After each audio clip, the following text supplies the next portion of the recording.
read books instead of my name presents The Room on the Roof by Ruskin Bond. Chapter 7. They who sleep last wake first. Hunger and pain lengthen the night, and so the beggars and dogs are the last to see the stars. Hunger and pain hasten the awakening, and beggars and dogs are the first to see the sun. Rusty knew hunger and pain, but his weariness was even greater. He was asleep on the steps of the chaat shop long after the sun had come striding down the road, knocking on nearly every door and window. Somi bathed at the common water tank. He stood under the tap and slapped his body into life and spluttered with the shock of mountain water. At the tank were many people, children shrieking with delight or discomfort as their ayahs slapped them about roughly and affectionately. The ayahs themselves, strong, healthy, hill women with heavy bracelets on their ankles, the bhisti, the water carrier, with their skin bag, and the cook with their pots and pans. The ayahs sat on their hutches, bathing the children, their saris rolled up to the thighs. Every time they moved their feet, the bells on their ankles jingled, so that there was a continuous shrieking and jingling and slapping of buttocks. The cook smeared his utensils with ash and washed them, and filled an earthen chati with water. The bhisti hoisted the water bag over his shoulder and left, dripping, and pie dogs slapped at water rolling off the stone platform, and a baleful looking cow nibbled at the wet grass. It was with these people that Somi spent his mornings, laughing and talking and bathing with them. When he had finished his ablutions, dried his hair in the sun, dressed and tied his turban, he mounted his bicycle and rode out of the compound. At these advanced hours of the morning, Mr. Harrison still slept. In the half-empty church, his absence was noted. He seldom missed Sunday morning services, and the missionary's wife was impatiently waiting for the end of the sermon, for she had so much to talk about. Outside the chaat shop, Somi said, "Hey Rusty, get up. What has happened? Where is Ranbir? Holi finished yesterday, you know." He shook Rusty by the shoulders, shouting into his ears, and the pale boy lying on the stone steps opened his eyes and blinked in the morning sunshine. His eyes roamed about in bewilderment. He could not remember how he came to be lying in the sunshine in the bazaar. "Hey," said Somi, "your guardian will be very angry." Rusty sat up with a start. He was wide awake now, sweeping up his scattered thoughts and sorting them out. It was difficult for him to be straightforward, but he forced himself to look Somi straight in the eyes and, very simply and without preamble, said, "I have run away from home." Somi showed no surprise. He did not take his eyes off Rusty's, nor did his expression alter.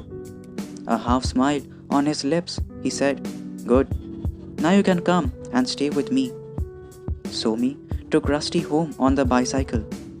Rusty felt weak in the legs, but his mind was relieved and he no longer felt alone. Once again, Somi gave him a feeling of confidence. "Do you think I can get a job?" asked Rusty. "Don't worry about that yet. You have only just run away." "Do you think I can get a job?" persisted Rusty. "Why not? But don't worry. You are going to stay with me." "I will stay with you only until I find a job. Any kind of job. There must be something." "Of course. Don't worry," said Somi, and pressed harder on the pedals. They came to a canal. It was noisy with the rush of mountain water, for the snow had begun to melt. The road, which ran parallel to the canal, was flooded in some parts, but Somi steered a steady course. Then The canal turned left and the road kept straight. Then presently the sound of water was but a murmur, and the road kept quiet and shady. There were trees in the roadsides covered with pink and white blossoms, and behind them more trees, thicker and greener, and in amongst the trees were houses. A boy swung on a creaking wooden gate. He whistled out, and Somi waved back. That was all. "Who's that?" asked Rusty. "Son of his parents." "What do you mean?" "His father is rich, so Kishan is somebody. He has money. It is as powerful as Suri's tongue." "Is he Suri's friend or yours?" "When it suits him, he is our friend. When it suits him, he is Suri's friend." "Then he is clever as well as rich," deduced Rusty. "The brains are his mother's, and the money his father's?" "Yes, but there isn't much left now. Mr. Kapoor is finished. He looks like his father too.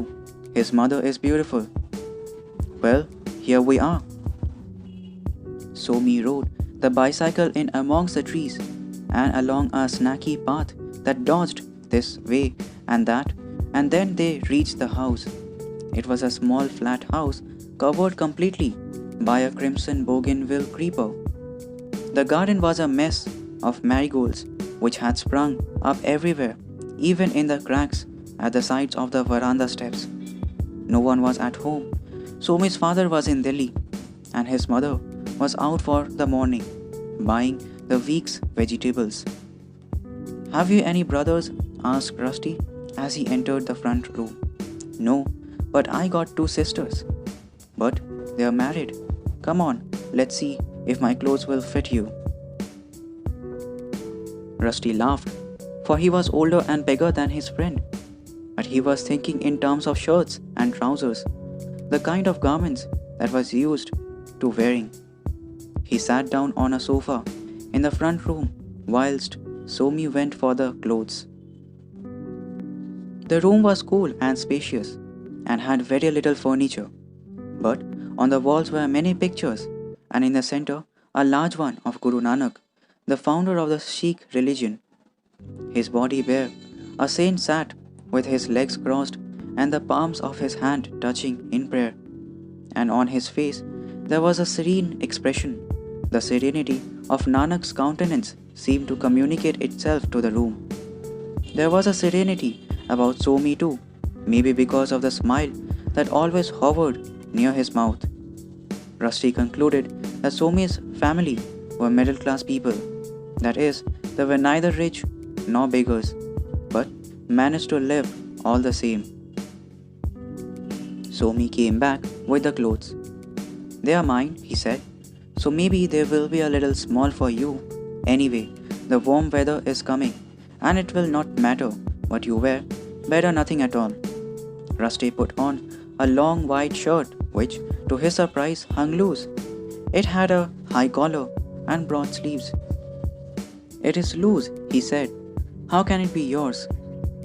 "It is made loose," said Somi. Rusty pulled on a pair of white pajamas, and they were definitely small for him, ending a few inches above the ankle. The sandals would not buckle, and when he walked, they behaved like Somi's and slapped against his heels. "There!" exclaimed Somi in satisfaction. "Now everything is settled.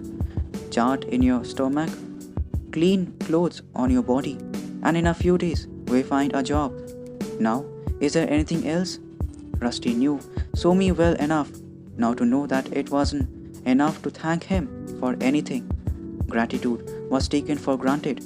In true friendship, there was no formalities and no obligations. Rusty did not even ask if Somi had consulted his mother about taking in guests. Perhaps she was used to this sort of thing. "Is there anything else?" repeated Somi. Rusty yawned. "Can I go to sleep now, please?"